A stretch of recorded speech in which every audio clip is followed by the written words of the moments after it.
Tila nagbabanta si Alohi Robbins Hardy kung sakaling hindi ito mapupunta sa koponang Farm Fresh Foxes at nangangakong hindi na ito maglalaro sa Pinas at uuwi na lamang sa US.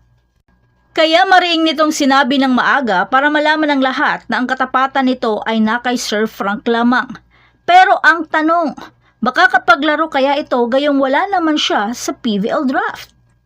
Pero bago pa man ang lahat, kung hindi ka pa nakapag-subscribe, please like and subscribe at pakispike na rin sa bell button para lagi kang updated sa mga valuable ganap.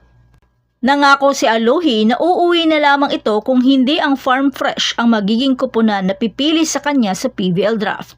Ang Farm Fresh ay pangatlo sa draft. Ibig sabihin, maaari siyang mapili ng Capital One at Galleries Tower High Risers bago pa makapili ang Farm Fresh.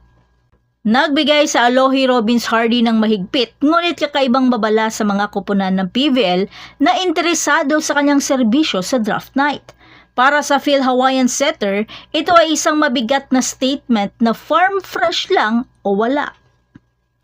Sa isang pahayag sa pamamagitan ng Strong Group Athletics o SGA, mariing sinabi ni Robbins Hardy na ang tanging intensyon niya sa pagbabalik sa PVL ay ang paglalaro para sa Farm Fresh. Para kay Alohi, nung dumating siya noong nakaraang taon, nangako na ito sa owner ng Farm Fresh na si Frank Lau na Farm Fresh lamang ang kuponan na paglalaroan niya. Dagdag pa nito, nag-sign na ito ng kontrata ng 5 taon sa kanila dahil naniniwala si Alohi sa layunin ng kumpanya. Kapansin-pansin naman ang pagkawala ni Robbins Hardy sa 2 araw ng 2025 PVL Rookie Draft Combine dahil nasa US pa ito. Ipinaliwanag din ni Robbins Hardy kung bakit hindi siya sumipot sa 2 days draft combine at nilinaw na ang kanyang pagliban ay dahil sa mga urgent personal matters sa US. Ang Farm Fresh ay pangatlo sa nalalapit na PVL draft. Ibig sabihin, maaari siyang mapili ng mga koponan tulad ng Capital One at Galleries Tower High Risers bago pa makarating ang turn ng Foxes.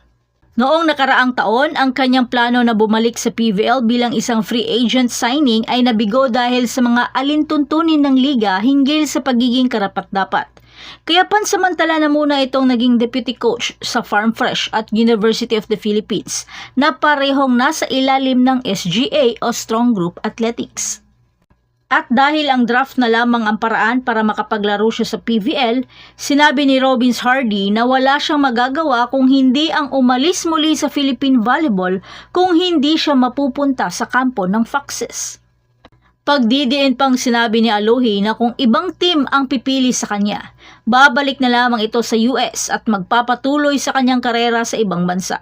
Dagdag pa nito na hindi lang ito nandito para maglaro sa kahit anong kupunan.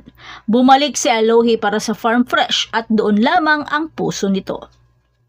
Ano kaya ang ibig sabihin nito? Makukuha kaya ng Farm Fresh ang serbisyo ni Alohi? O kaya naman ay tuluyan ng babalik si Alohi sa US? Ano sa tingin niyo ang mangyayari? Ibahagi mo naman ang inyong komento sa comment section. Ang inyong mga haka-haka patungkol sa pagkuha ng Farm Fresh kay Alohi.